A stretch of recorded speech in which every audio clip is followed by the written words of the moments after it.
내 부모를 공경하라. 그리하면 내 하나님 여호와가 내게 준 땅에서 내 생명이 길리라. 간음하지 말라. 내 이웃에 대하여 거짓 증거하지 말라. 내 이웃의 집을 탐내지 말라. 내 이웃의 아내나 그의 남종이나 그의 여종이나 그의 소나 그의 낙이나 무릇 내 이웃의 소유를 탐내지 말라. 아멘. 할렐루야. 네, 오늘 변함없이 무더운 날씨에도 정말 열대야가 극심한데도 불구하고 이렇게 살아있는 주님의 말씀을 듣기 위해서, 그리고 그 무더운 날씨에도 불구하고 이렇게 주님의 말씀을 사모함으로 우리가 말씀과 시작으로 하루를, 이렇게 말씀과 기도로 하루의 시작을 열면은 주님께서 반드시 기뻐하시사 우리의 삶 가운데 절 따라 고백하실까요? 반드시 역사하십니다. 네, 그렇습니다. 반드시 역사하신다라는 그 믿음의 확신을 가지고 나온 우리 모든 성도님들을 주님을 환영하고 축복합니다. 우리 이 새벽에 출애굽기를 통해서 은혜 받는 귀한 시간을 가지고 있습니다. 네, 제가 무엇으로 먼저 시작을 할까요?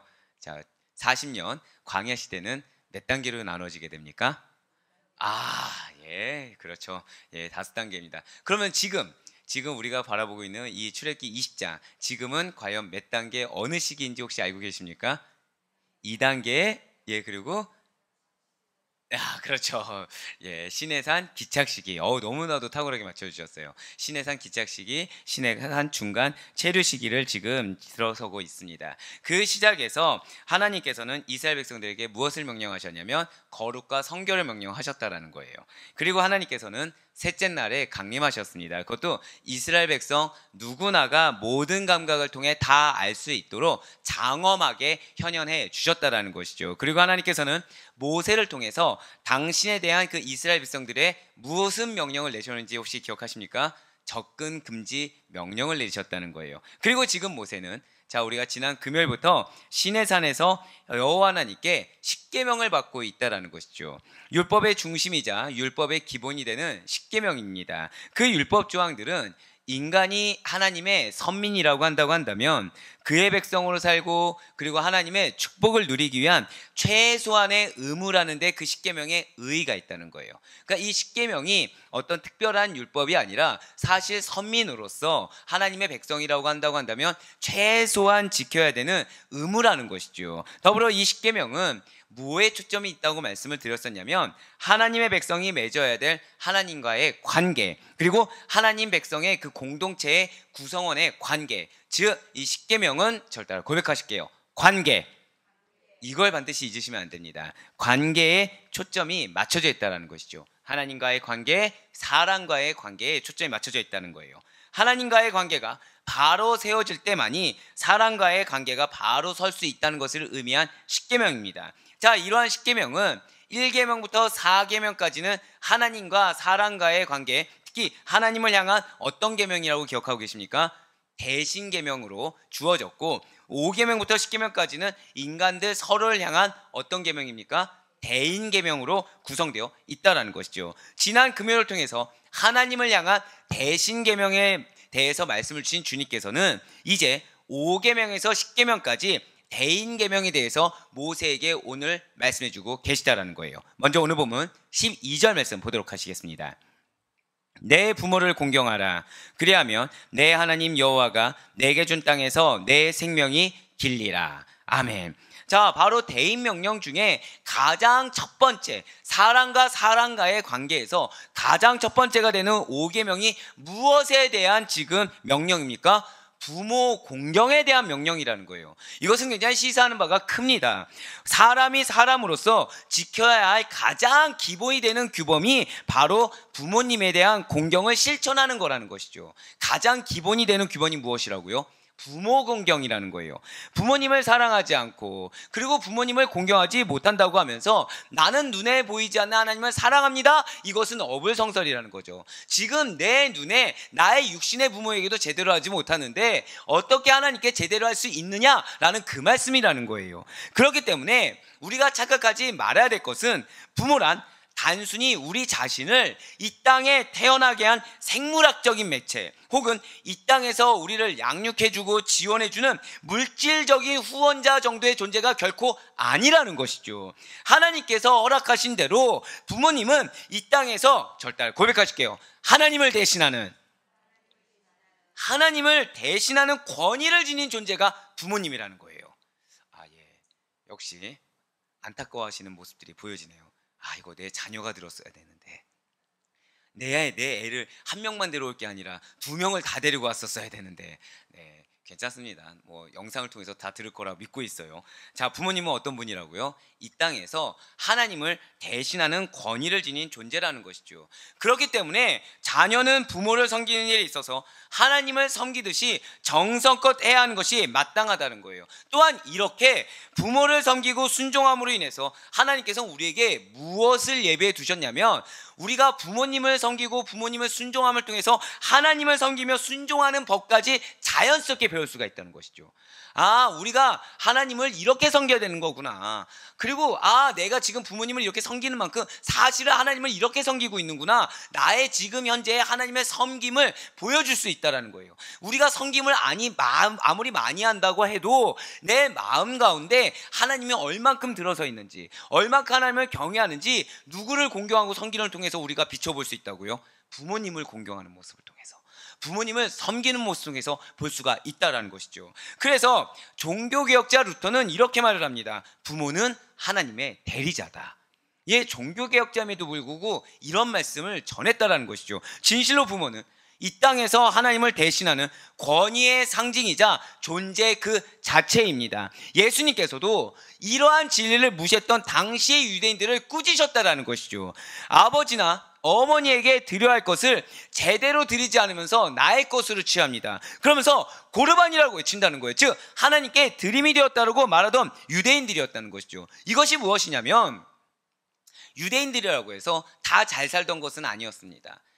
가난한 분도 있었고 부자인 분도 있었다는 거죠. 그런데 문제는 율법을 지켜야 되는 거예요. 그러니까 하나님께 드릴 물질이었습니다. 그런데 부모님을 섬겨야 할 때 물질도 없다는 거예요. 그런데 부모님을 섬기든지 하나님을 섬기든지 딱 그 섬길 수 있는 그 한 가지 분량의 물질만 있는 거죠. 이러면 어떻게 해야 되는 것입니까? 이러면 어떻게 해야 될까요? 그들만의 율법을 만들었다는 거예요. 만약에 부모님을 섬길 돈과 하나님을 섬길 돈 둘 중에 하나밖에 택할 수 없는 상황이 되었다고 한다면 고르반을 외치라는 겁니다. 고르반을 외치고 누굴 섬겨야 돼요? 부모님을 섬기라는 거예요. 그러면 하나님이 받아준 걸로 하겠다라는 거죠. 자, 여기서 이제 문제가 생깁니다. 그 문제는 뭐냐면, 유대인들이 고르반을 외칩니다. 부모님을 섬겼을까요? 자기가 가졌을까요? 자기가 가졌다는 거예요. 하나님을 섬길 돈을 가지고 부모님을 섬기겠다고 고르반이라고 외쳐놓고서 자기가 착복했다는 거죠. 부모를 섬깁니까? 안 섬깁니까? 안 섬겼다는 거예요. 예수님이 그거를 질책하신 겁니다. 예수님이 너희가 아버지나 어머니께 드려야 할 것이라고 외치면서 고르반이라고 외쳐놓고 너희가 진정으로 지금 부모를 섬기지 않고 있다.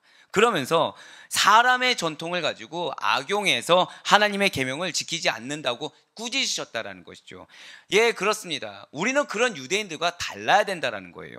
이 사회가 어떠한 흐름과 어떠한 기조를 가지고 있다고 하더라도 우리는 그러한 시대의 흐름과 달리 영적인 아버지이신 하나님뿐만 아니라 그 권위를 이 지상에서 대행하고 계시는 부모님을 공경함에 있어서 저를 따라 고백하실까요? 본이 되어야 합니다. 그렇습니다. 믿는 자는 그거에 대한 본이 되어야 된다는 것이죠. 하나님을 사랑하듯이 부모 사랑에 대해서도 동일하게 실천하고 선한 본을 행할 수 있는 여러분과 제가 되길 간절히 소망합니다. 이제 13절 말씀 한번 보시길 바라요. 13절 말씀입니다. 살인하지 말라. 대의명령 두 번째 계명에서 살인 금지 명령이 지금 나왔어요. 구약 성경에서 이 살인하다라는 뜻의 히브리어 라차흐가 있습니다. 이것은 총 38회가 등장해요. 이 라차흐라는 단어는 단순히 육체적인 생명을 빼앗아가는 걸로 그치는 것이 아니라는 거예요.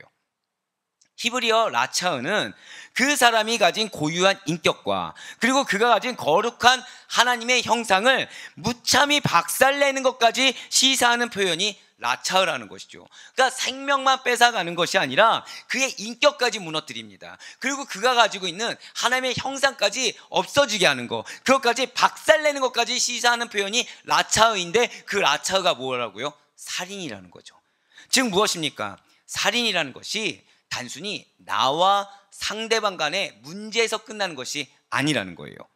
생명의 주관자가 되시는 하나님의 주권을 침해하는 죄악인 동시에 하나님의 거룩한 형사대로 창조된 인간을 멸시하는 엄청난 범죄라는 것이죠. 그러니까 단순히 육체의 생명만을 제거하는 것이 아니라는 것입니다. 무엇이라고요? 하나님의 주권을 침범하는 엄격한, 엄연한, 엄청난 범죄라는 것이죠.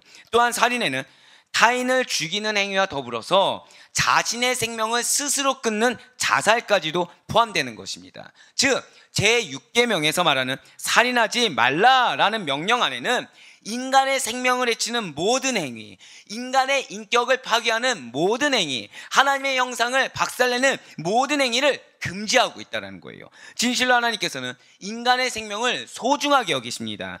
그렇기 때문에 구약시대의 살인 금지 명령은 신약시대에 이르러선 더욱 엄격하게 됐다는 거죠. 무엇입니까? 예수님께서는 형제에게 피를 흘리게 하고 물리적인 폭력을 행사하는 것만이 아니라 심지어 형제를 마음으로 미워하고 또 형제에게 아예 욕하는 것조차도 살인으로 해당하는 죄로 간주하셨다는 거예요. 근데 이것이 일견 보면 당연하죠. 이 라차음에는 뭐가 있다고 말씀드렸습니까? 인격을 무시하는 거. 또 뭐가 있다고요? 거룩한 하나님의 형상을 무참히 박살내는 게 포함된다고 말씀드렸습니다. 즉 우리가 형제를 마음으로 미워해요. 그럼 뭐 하는 거죠? 정죄하는 거죠. 그 인격을 무시하는 겁니다. 그리고 더불어서 형제를 욕을 해요. 하나님의 형상을 가진 자에게 욕을 하는 건 결국 누구에게 욕을 하는 것입니까? 하나님께 욕하는 거랑 똑같은 거죠. 결국 하나님의 주권을 침범하는 거랑 똑같다라는 것입니다. 즉 예수님께서는 없는 얘기를 늘려서 말씀하신 것이 아니라 그걸 명약광하게 밝혀주셨다라는 거예요. 사실 세상을 황폐하게 하고 하나님 나라를 파괴하는 것은 이렇게 가시적으로 드러나는 육신의 살해뿐만 아니라 영혼을 미워하고 마음으로 이미 살인죄를 범하는 거랑 동일하게 포함하고 있다는 것이죠. 그러니 우리는 단순히 내가 어떤 행위를 하지 않았어. 저는 무관심으로 있습니다. 제가 욕한 적도 없고요. 제가 대적한 적도 없습니다. 라고 다행으로 여기는 것이 아니라 우리의 입술로, 우리의 마음으로 살인하는 범죄, 그와 동일시되는 범죄를 저지르지 않도록 주의해야 된다는 거예요. 항상 깨어 분별해야 된다는 거죠. 결국 여러분들 마음 가운데 있는 미움이라는 걸 누가 주는 것입니까? 여러분들 마음 가운데 있는 어떤 누군가를 정죄하는 마음을 누가 주는 것입니까? 섭섭한 마음을 누가 주는 것입니까? 사단이 주는 거라는 거예요. 성령님께서는, 예수님께서는 그런 마음조차 이미 허락하지 아니하셨습니다. 그런 예수님께서 여러분과 저의 마음 가운데 성령님, 보혜사 성령님을 보내셨습니다. 믿으십니까? 보혜사 성령님은 그렇기 때문에 우리에게 그런 마음을 허락하신 적이 없다라는 거죠. 섭섭한 마음을 허락하신 적이 없습니다. 억울한 마음을 허락하신 적이 없어요. 미워하는 마음, 정죄하는 마음을 허락하신 적이 없다는 거예요. 그러면 우리가 그 어떤 영혼을 향해서 갖고 있는 섭섭한 마음, 억울한 마음, 정죄하는 마음, 분노하는 마음, 그때 누가 갖게 한 것입니까? 누가 나는 드러나고 그 영혼이 내가 하는 것만큼의 대가를 치러주지 않았다고 해서 항변하게 하는 그 마음은 누가 갖게 한 것입니까? 사단이 갖게 했다는 거예요. 근데 그 마음이 무엇이라고요? 살인하는 마음이라는 거죠. 진실로 우리에게 비록 원수와 같은 영혼이 있다고 하더라도 그 영혼을 천하보다 귀하게 여길 수 있는 여러분과 제가 되길 간절히 소망합니다. 그 영혼의 어떤 말과 행동에 따라서 내가 대응하는 것이 아니라 그 영혼을 하나님께서 나에게 보내셨음을 믿는 믿음으로, 하나님께서 나의 유익을 위해서 보내신 믿음으로 받아들여서 그 영혼을 진정으로 천하보다 귀하게 여겨 그 영혼의 변화를 위해서 기도하며 나아갈 수 있는 여러분과 제가 되길 간절히 소망합니다. 그 영혼을 위해서 축복해 주세요. 어떻게 하셔야 된다고요? 축복해 주시라는 겁니다. 그 영혼을 축복하는 걸 누가 보십니까? 하나님이 보신다는 거죠. 억울할 수 있습니다. 그 영혼이 나를 대하는 거는 그렇게 대하지 않아서 정말 이렇게 미움이 가득할 수 있는데 이 미움이 당연한 것이 아니라요, 그 영혼이 나를 공격하는 것이 당연하다는 거죠. 왜요? 사단은 우리로 하여금 하나님의 말씀대로, 아까 십계명이 뭐의 도구가 된다고 말씀드렸습니까? 뭐의 의무라고 말씀드렸죠? 성도가 하나님의 축복을 누리게 하는 최소한의 의무라고 말씀드렸습니다. 결국 우리가 십계명을, 살인하지 말라, 이 말씀을 우리가 마음에 새겨서 형제를 미워하는 마음을 안 갖기 위해서 노력하면 우리에게 무엇이 내려지는 것입니까? 축복이 내려진다라는 거예요. 그걸 누가 싫어할까요? 사단이 싫어한다는 거죠. 그러니까 우리의 눈으로 영적인 걸 바라보게 하는 것이 아니라 그 형제나 그 자매나 그 영혼이 나에게 어떻게 대했는지를 보게 한다는 거예요. 나를 멸시했는지, 나를 힘들게 했는지, 나를 억울하게 했는지, 이런 어떠한 반응, 인간적인 행동에 반응을 보게 한다는 거죠. 누가요? 사단이. 그렇지만 그런 것들이 땅의 것임을 믿으시길 바랍니다. 우리는 하늘의 것을 봐야 된다고 계속해서 강조해서 말씀드렸어요. 결국 무엇입니까? 그 영혼을 보내신 하나님을 봐야 된다는 거죠. 그 영혼이 절 따라 고백하실게요. 나에게 반드시 유익이 있습니다. 아멘. 이 사실을 믿는 믿음으로 하나님이 보내주신 영혼으로 바라보는 말미암아 그 영혼을 천하보다 귀하게 여기셔서 그 영혼을 축복하는 여러분들의 입술로 그 영혼이 변화되든지, 아니면 하나님께서 축복하는 여러분들을 축복하시든지, 그 어떠한 선한 결과를 맞이할 수 있는 여러분과 제가 되길 간절히 소망합니다. 이제 대인명령 세 번째 계명인 14절 말씀 보도록 하실게요. 14절 말씀입니다. 간음하지 말라. 아멘. 사실 이 대인명령은 이 계명 하나 가지고 설교 한 편이 나올 수 있습니다. 그래서 오늘 약간 좀 부탁드린 거는, 오늘 좀 일찍 시작했잖아요. 왜냐하면 오늘 설교가 주일 설교보다 더 길게 나왔어요. 축약을 해도 그 정도로 내용이 방대하다는 거죠. 그래서 전 여러분들이 오늘 메시지를 반드시 잊지 않으셨으면 좋겠습니다. 그 중에 하나가 이 간음하지 말라라는 거예요. 많은 분들이 나는 뭐 바람을 안 피니까 이건 나하고 상관이 없다고 생각하십니다. 하지만 그것이 아니라는 거죠. 잘 들으시길 바래요. 진실로 이 간음이라는 것은 우리가 기도해야 될 영역입니다. 왜냐하면 인간 사회의 질서를 파괴하는 가장 중대한 범죄가 간음입니다. 간음이 무엇이라고요? 인간 사회의 질서를 파괴하는 가장 중대한 범죄가 되기 때문에 믿는 자라고 한다면 이 간음의 죄가, 이 간음의 영역이라는 것이 아예 이 세상에서 사라지도록 기도하셔야 된다는 거예요. 많은 목회자가 무너지는 것이 무엇입니까? 바로 이 영역이기도 한다는 거예요. 많은 이 사회 가운데 무너지는 것이 무엇입니까? 바로 이 영역이기도 하다는 거죠. 간음죄는 인류 역사상 가장 광범위하고도 지속적으로 저질러지고 있는 범죄입니다. 살인하는 자, 그러니까 마음의 범죄 말고요, 행동의 살인 사실은 드뭅니다. 어떤 전쟁이나 이런 특수사항이거나 아니면 특수한 어떤 누군가가 아닌 이상은 일반 사람들이 살인을 범죄하는 거 보기 힘들다라는 거죠. 하지만 이 간음이라는 것은 사단이 교묘하게 현혹해서 어쩔 수 없는 것처럼, 그럴 수밖에 없는 것처럼, 이것이 간음이 죄가 아닌 것처럼 여기게 한다는 거예요. 죄라고 하더라도 그것이 얕은 정도, 그렇게 무겁지 않은 것처럼 여기게 사람들을 현혹시킨다라는 거죠. 그러니까 요즘 세상에 어떤 게 가장 유행입니까? 이혼하는 게 유행인 것처럼, 이혼이 이상하지 않은 것처럼 지금은 보여지게 되었다라는 거예요. 하지만 그것이 아니라는 거죠. 이 간음죄라는 것이 인류 역사상 가장 광범위합니다. 그리고 가장 지속적으로 저질러오고 있는 범죄라는 거예요. 자, 간음죄가 무엇일까요? 인간 사회를 이루는 가장 기본 단위가 무엇입니까? 기본이 되는 공동체는 가정이에요. 그 가정을 이루는 가장 기초가 되는 관계가 누구입니까? 부부관계라는 거죠. 즉 인간 사회를 이루고 있는 가장 기본적인 공동체가 가정이고, 이 가정을 이루는 가장 기본의 관계가 부부관계입니다. 이 부부관계를 깨트리는 행위가 무엇이죠? 간음이라는 거예요. 따라서 부부 사이의 신뢰와 하나됨을 깨트리는 것이 간음이라는 거죠. 거기서 더 나아가면 가정을 이제 파괴하게 됩니다. 즉 간음죄를 저질렀어요, 배우자가. 그럼 용서해 줄 수 있습니다. 근데 용서를 해줘도 신뢰는 이미 깨졌다는 거예요. 이전으로 돌아가기란 요원하다라는 거죠. 품어줄 수는 있습니다. 하지만 이전으로 다시 회복되기는 힘들어요. 그런데 여기서 품어주는 이가 없다고 한다면 더 나아가면 어떻게 되죠? 가정이 파괴된다는 거예요. 종국에는 사회 전체의 질서를 깨뜨리는 결과를 가져오는 것이 바로 이 간음이라는 것입니다. 그렇습니다. 간음은 단순히 한 개인의 성적인 범죄가 아니라는 거예요. 우리가 그렇게 바라봐서는 안 된다라는 거죠. 하나님께서 만드신 사회 전체의 질서를 파괴하는 심각한 범죄라는 것입니다.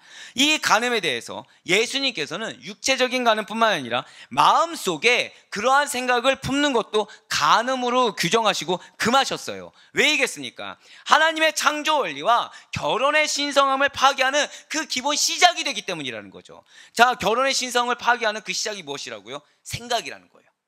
생각이라는 거예요. 내 배우자, 하나님 보내주신 배우자입니다.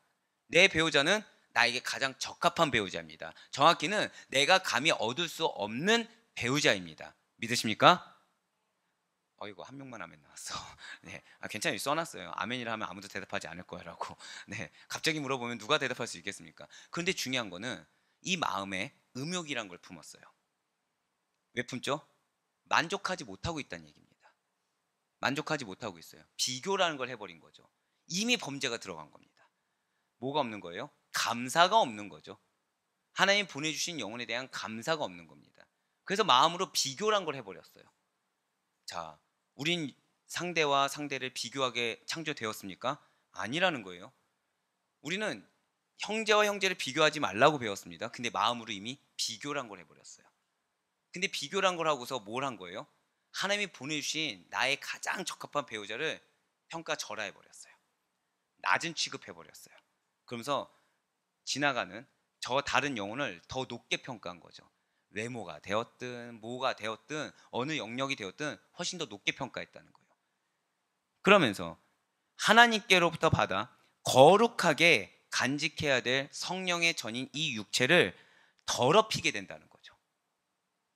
그래서 하나님의 영광을 가리는 것이 되기 때문이라는 것입니다. 마음에서 범죄를 해요. 생각으로 범죄합니다. 행동으로 옮기게 돼요. 행동으로 옮겨서 종국에는 무엇이라고요? 그것이 하나님의 영광을 가린다라는 것입니다. 그러니 우리는 무엇을 해야 됩니까? 언제나 하나님 앞에서 내가 먼저 더 거룩해져야 됩니다. 내가 먼저 더 정결해져야 됩니다. 좀 더 냉목하게 말씀을 드리면 사랑하는 내 배우자에게 불만족이 단 하나라도 있다. 회개하셔야 됩니다. 하나님이 나에게 보내주신 영혼인데 그 영혼의 어떤 행동 때문에 내가 불만족을 가졌다. 회개해야 된다는 것이죠. 그러므로 정결하게 하나님이 나에게 보내주셨던 그 처음을 되새겨 보셔야 된다는 거예요. 그러면서 다시 한 번 더 소중함을 깨달아야 되는 것입니다. 그 가운데 이 사회에 만연해져 있는 이 간음의 영역에 대해서 기도해야 됩니다. 우리는 나라를 위해서 기도합니다. 전도를 위해서 기도해요. 모든 이들이 믿는 걸 위해 기도합니다. 그런데 중요한 것은 죄의 영역에 대해서는 기도하는 분들이 좀 드물다는 거예요. 그렇지만 이 사회를 지금 깨고 있는, 알게 모르게 깨고 있지만 이걸 인식하지 못한 영역이 무엇이라고요? 간음이라는 것입니다. 그러니 우리 사랑하는 여러분들께서 먼저 하나님 앞에서 내가 더 거룩하고 정결해질 수 있도록 나아갈 수 있는 우리가 되길 간절히 소망합니다. 우리의 눈과 마음까지도 온전해질 수 있길 바라요. 그래야 어떠한 현상과 흐름이 세상에 있다고 하더라도 우리의 모든 가정뿐만 아니라, 저 따라 고백하실게요. 이 땅의 모든 가정이, 그렇습니다. 이 땅의 모든 가정이 하나님께서 인정하시는 순결하고 거룩한 가정이 될 수 있기를 간절히 소망합니다. 이제 15절 말씀 보시길 바라요. 15절 말씀. 도둑질하지 말라. 네, 대인명령의 네 번째 계명이자 여덟 번째 계명은 도둑질하지 말라라는 거예요. 자, 도둑질이라는 것은 1차적으로는 남의 소유를 빼앗는, 훔치는 행위입니다. 또한 남의 소유를 훔친데 더 나아가서 땀 흘려 일하지 않고 얻으려는 모든 행위 역시도 도둑질과 같다라는 거죠. 남들이 일할 때 부동산 투기 등으로 떼돈을 벌려는 분들이 계십니다.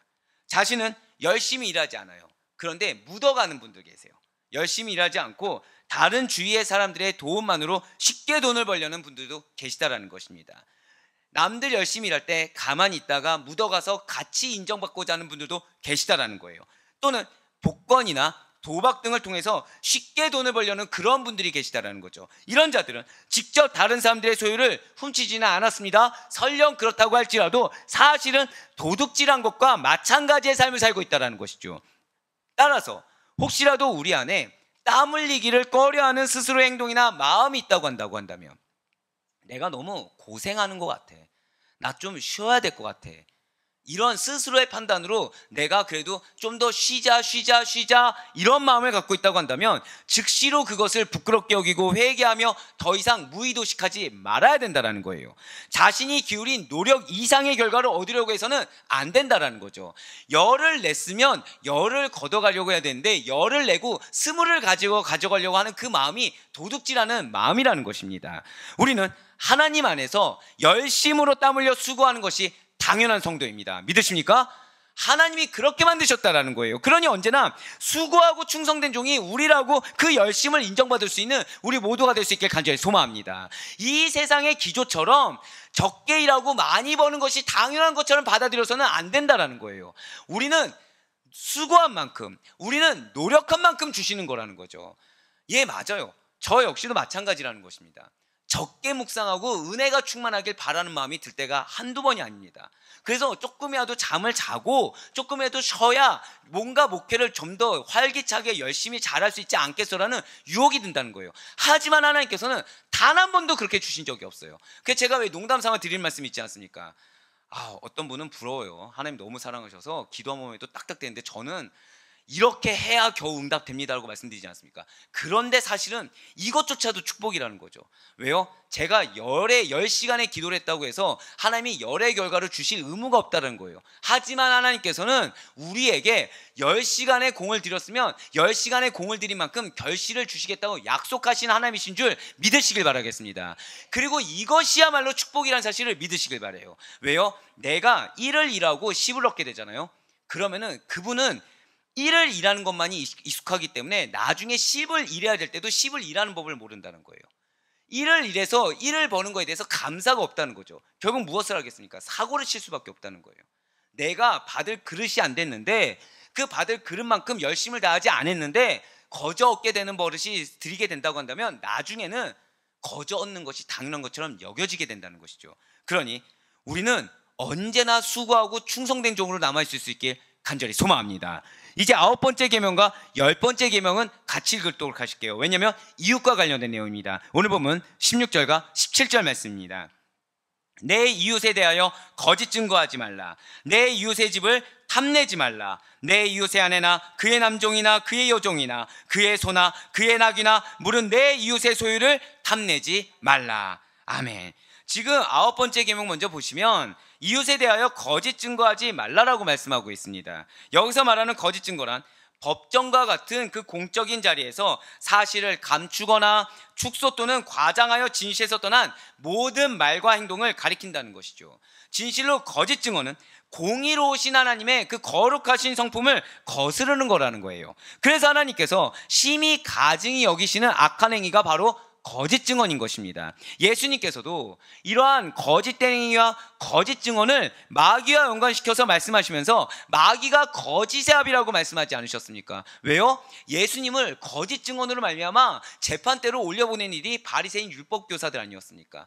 그렇기 때문에 예수님께서도 스스로가 그걸 체감했다는 거죠. 거짓 증언이 얼마나 악한 것인지, 거짓 행위가 얼마나 악한 것인지 잘 알고 계셨다는 거예요. 그렇기 때문에 성도는 이웃을 해치면서까지 자신의 이기적인 목적 달성을 위해서 거짓을 일삼아서는 안 된다는 것이죠. 또한 한 걸음 더 나아가서 형제의 재산과 형제의 인격에 상처를 주는 어떠한 중상 모략이나 험담도 피해야 된다는 거예요. 그러나 이와 같은 소극적인 측면에서 멈춰 있어서는 또 안 된다는 것입니다. 좀 더 적극적으로 성도는 거짓 증거에 대응할 수 있어야 된다는 거예요. 무슨 말씀입니까?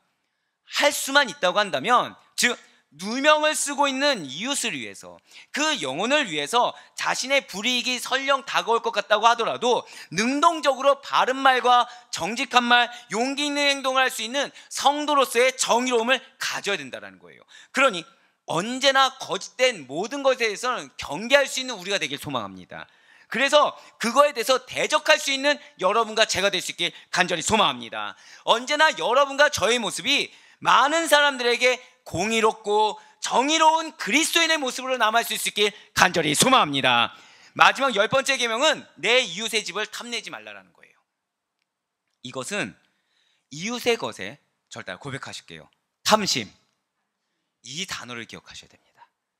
이웃의 것에 탐심을 내는 마음 자체를 금하고 있다는 것이죠. 탐내다라는 뜻을 가진 히브리어는 하마드라고 합니다. 이것은 바라다, 열망하다라는 뜻을 갖고 있어요. 예, 맞아요. 십계명은 히브리어를 원어를 같이 봐야지 좀 더 깊이 있게 알 수가 있는 부분입니다. 역시 마찬가지로 이 하마드는 뭐냐면 개인의 유익을 얻고자 소망하며 몹시 바라는 것이에요. 자, 공동체의 유익이 아니라 누구의 유익을 위해서요? 나 개인의 유익을 위해서 얻고자 하고 소망하고 바라는 그 모든 것을 하마드라고 한다는 거죠. 또한 내 이웃의 집이란 단순히 여기서 집만을 이야기하는 것이 아닙니다. 이웃의 모든 소유물이에요. 이웃이 가지고 있는 모든 권리, 근데 여기에 어떤 속성까지 있냐면 이웃의 가족까지 포함이라는 거죠. 그러니까 내 이웃의 집을 탐내지 말라. 이거는 뭐냐면 이웃의 모든 소유물, 이웃의 권한, 이웃의 가족, 이 모든 것을 탐심을 가지지 말라라는 그런 포괄적인 표현이 된다는 거예요. 근데 누구를 위해서? 너의 개인적인 유익을 위해서 네가 이웃의 모든 것을 소망해서도 안 되고 바래서도 안 되고 탐내서도 안 돼. 생각조차 해서도 안 되라는 그런 말씀이라는 거죠. 그러니 만약 우리가 이웃의 집뿐만 아니라 이웃의 소유물, 그들의 권리, 이웃의 가족을 얻고자 몹시 소망하고 몹시 바라게 된다면 과연 어떻게 되겠습니까?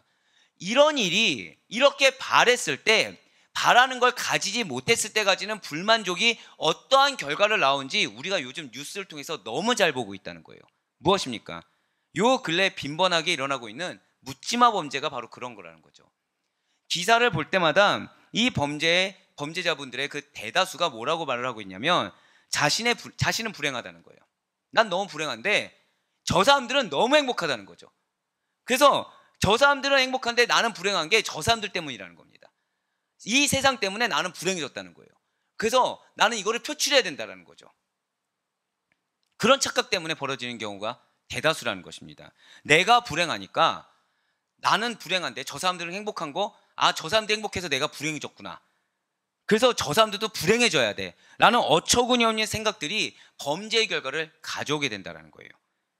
이웃이, 자 근데 생각해 보세요. 그분들이 왜 행복할까요? 왜 행복하죠? 막 도둑질해서? 진짜 뉴스에 나오는 것처럼 일부 그런 사람들 때문에 그 사람들이 행복한 것입니까? 일반 서민들이 그런 건가요? 아니라는 거죠. 아니라는 거예요. 일부와 한두 명의 그런 왜곡된 것을 다수가 그런 것처럼 착각하고 있었다는 거예요. 사실은 뭐예요? 자신의 분노, 탐심만을 표현하고 있었던 것 뿐입니다. 그 자신의 직성만을 풀고 자신의 탐심을 드러낸 거에 불과하다는 거죠. 이웃이 힘겹게 쌓아 올린 업적이나 결과물들을 인정하기는커녕 시기한 겁니다. 질투한 거예요. 그래서 탐내는 것입니다. 그러한 마음들이 사회적인 범죄와 일탈로 나타나고 있어요. 그것이 결국 묻지마 범죄와 같은 양상으로 나타난 것이 아니고 무엇이겠습니까? 따라서 10번째 계명이 말하는 내 이웃의 집을 탐내지 말라라는 인간으로 하여금 죄를 짓게 만드는 근본적인 원인인 인간의 죄악된 마음, 결국 무엇에 대한 계명일까요? 저를 따라 고백하실게요. 탐심에 관한 계명이라는 거예요. 그래서 예수님께서도 이에 대하여 이렇게 말씀하고 계시다라는 것이죠. 누가복음 12장 15절의 말씀입니다. 그들에게 이르시되 삼가 모든 탐심을 물리치라. 사람의 생명이 그 소유에 넉넉한 데 있지 아니하니라 하시고. 아멘. 소름 돋지 않습니까? 지금 모든 탐심을 물리치래요. 행복이라고 말씀 안 하셨습니다. 사람의 뭐라고요? 생명이요. 사람의 생명이 소유에 넉넉한 데 있는 것이 아니라고 말씀하셨어요. 사람의 행복이라고 표현 안 했다는 거죠. 예수님은 알고 계셨던 겁니다. 시대가 점점 악화돼서 소유로 인해서 사람을 죽고 살리고 하는 일이 벌어질 걸 아셨다라는 거예요. 그래서 예수님은 그러지 않기 위해서는 무엇을 지금 물리치라고 말씀하신 거예요? 탐심을 물리치라는 것입니다. 오늘날 안타까운 것은 이 십계명이 구약의 율법이라고 해서 사실은 배제하거나 좀 경홀히 여기는 그런 기조들이 실제로 존재하곤 합니다. 그렇지만 그렇지가 않아요. 율법은 어떤 역할이 있다고 말씀드렸죠? 죄가 죄인 것을 알게 한다고 말씀드렸습니다. 결국 이 율법, 십계명을 알게 되면, 근데 그 문제는 또 그거죠. 십계명 뭐라고 말씀드렸어요? 성도가 축복을 받기 위한 가장 기본적인 의무라고 말씀을 드렸습니다. 우리가 최소한 십계명에서 말하고 있는 것이 무엇인지 정도를 알고 있다고 한다면 이 사회가 어떤 죄악 가운데 있는지, 내가 지금 어떤 죄성에 물들어 있는데 그거를 내가 모르고 있는지 발견할 수가 있다는 거예요. 발견하고 끝나는 것이 아니라 우린 그걸 두고서 누구에게 가야 되는 것입니까? 맞아요. 예수님께 가야 된다는 거죠. 예수님께 간다고 하면서 나의 죄성을 발견하지 못하고 내가 이게 죄가 죄인지도 모르는 상태에서 은혜 외쳐봤자 소용이 없다라는 것입니다. 그러면 주님께서는 계속 우리의 죄를 발견할 수밖에 없는 상황만 주신다라는 거예요. 그렇기 때문에 비단 바라옵거나 없기는 이 탐심에 대해서 어떠한 것도 말씀에 대해서는 내가 경홀히 여기지 않을 수 있길 간절히 소망합니다. 이처럼 탐심을 금하는 10번째 계명은 사실 대인 계명의 다른 계명들과 모두 다 밀접한 관계를 갖고 있어요. 자, 대신 계명은 무엇이었습니까? 하나님과의 관계가 회복되면 사람과의 관계가 회복된다는 거였어요. 대인 계명은 무엇입니까? 다 탐심이에요. 자, 왜겠습니까? 7계명을 한번 보세요. 이웃의 아내에 대한 탐심, 다른 사람의 여자에 대한 탐심, 남자에 대한 탐심이 간음하지 말라와 관계가 있다는 거죠. 또한 이웃의 소나 나귀 등 소유를 탐내지 말라는 것은 결국 제8계명인 도적질하지 말라, 도둑질하지 말라와 밀접한 관계가 있다는 거예요. 더 넓게 볼까요? 부모에 대한 불효가 뭐가 있습니까? 왜 부모에게 불효를 할까요? 내가 내 거 챙기기 필요해서 나에 대한 탐심인 것입니다. 나에 대한 탐심. 살인의 동기 무엇이죠? 아까도 말씀드렸다시피 탐심이에요. 이웃의 행복에 대한 탐심, 그것이 내 것이었어야 되는데 왜 나는 그걸 갖지 못했을까? 탐심에서 비롯된다고 말씀드릴 수가 있다는 거죠. 결국 대인계명은 무엇에 대한 경계입니까? 저를 따라 고백하실게요. 탐심에 대한 경계. 그렇습니다. 우리의 탐심에 대한 경계라는 것이죠. 하나님과의 관계와 사람과의 관계를 깨뜨린 것은 다른 것이 아닙니다. 허락되지 않는 탐심에서 비롯된다는 사실을 놓치지 않을 수 있는 여러분과 제가 되길 간절히 소망합니다. 사랑하는 우리 모든 아데포 교회 성도 여러분들, 진정한 하나님의 백성으로서 하나님의 말씀대로 산다는 것은 겉으로 남들이 보기에 선하고 도덕적인 것처럼 사는 것이 결코 아니라는 거예요. 그의 마음속에서부터 하나님께서 미워하시는 그러한 죄를 멀리하고 죄악된 마음 자체를, 탐심을 버리는 거라는 거죠. 혹시 주위에 바리새인 같은 자들이 있습니까? 아니면 알게 모르게 내가 바리새인과 같은 행동을 서슴지 않고 있으며 그렇게 행동을 또 실제 하고 있는 것은 아닙니까? 우리는 반드시 형제의 티가 아니라 내 눈에 있는 들보를 먼저 볼 수 있어야 돼요. 스스로를 먼저 되돌아볼 수 있어야 된다는 거죠. 아, 내가 지금 저 형제를 미워하는 마음이 알고 봤더니 내 마음 가운데 탐심이 있었던 건 아닐까? 내 개인이 보다 더 많은 것을 얻기 위한, 보다 더 많은 것을 누리기 위한 탐심이 있었던 건 아닐까? 아, 지금 저 형제를, 저 공동체를 내가 질투하는 것은 아닐까? 라고 스스로를 되돌아볼 수 있어야 된다는 거예요. 남들이 보는 앞에서는 하나님을 잘 섬깁니다. 바른 말을 해요. 그래서 도덕적으로 의롭게 잘 사는 것처럼 보일 수가 있겠지만 실제로는 그 마음속에 이웃을 미워합니다. 스스로 교만해요. 죄악된 생각으로 가득 차 있다고 한다면 우리는 이미 10계명을 모두 어기는 거랑 동일하다는 거죠. 하나님께서 진정으로 원하신 것은 형식으로의 순종이 아니라 그 마음으로부터 계명에 순종하는 것이란 사실을 반드시 기억하시길 바라겠습니다. 그러니 정말 말할 건 없기는 하나님의 말씀 앞에서 언제나 늘 하나님의 앞에서 먼저 자신을 되돌아보아서 마음에서부터 순결하고 겸손한 자가 될 수 있는 우리가 되길 간절히 소망합니다. 스스로의 탐심을 경계하시길 바라요. 반드시 제거하시길 바랍니다. 그리고 그 탐심을 제거한 빈자리에 무엇을 두어야 되겠습니까? 맞아요. 오직 주의 말씀과 거기에 더해서 그분의 사랑으로 채우셔야 된다는 거죠. 주님의 말씀과 그분의 사랑으로 채워졌을 때 우리의 행위는 무엇이냐면 언제나 순종한 가운데 선행이 나오게 된다는 거예요. 언제 말씀입니까? 바로 어제 말씀이죠. 결국 무엇입니까? 우리가 그분의 사랑을 행하고 그분의 선행을 행하기 위해서는 가장 선결 조건은 내 마음의 탐심을 없애야 된다는 거예요. 내 마음의 탐심을 없애고 그 자리에 말씀을 넣어야 된다는 거죠. 그 자리에 예수 그리스도의 사랑이 회복돼야 된다는 거예요. 그래야 우리가 온전히 하나가 되어서 우리 가운데 나오는 것이 선한 것들, 우리 가운데 나오는 것이 사랑이 흘러나올 수가 있다는 것이죠. 그래서 정말로 바라옵거나 없기는 우리 사랑하는 아데포의 교회 권속들 중에 누구 단 한 명도 예 없이 어떠한 죄의 영역을 경홀히 여기지 않을 수 있길 간절히 소망합니다. 어떠한 상황과 무엇이 되었든지 간에 먼저 자신을 되돌아보아서 내 마음 가운데 있는 그 어떠한 탐심도 핑계로 덮기보다는 다 제거할 수 있길 간절히 소망합니다. 그래서 여러분들의 삶 가운데 언제나 그러한 그분의 사랑과 선행으로 말미암아 그리스도의 향기만이 선하게 드러날 수 있기를 주님의 이름으로 간절히 축원합니다.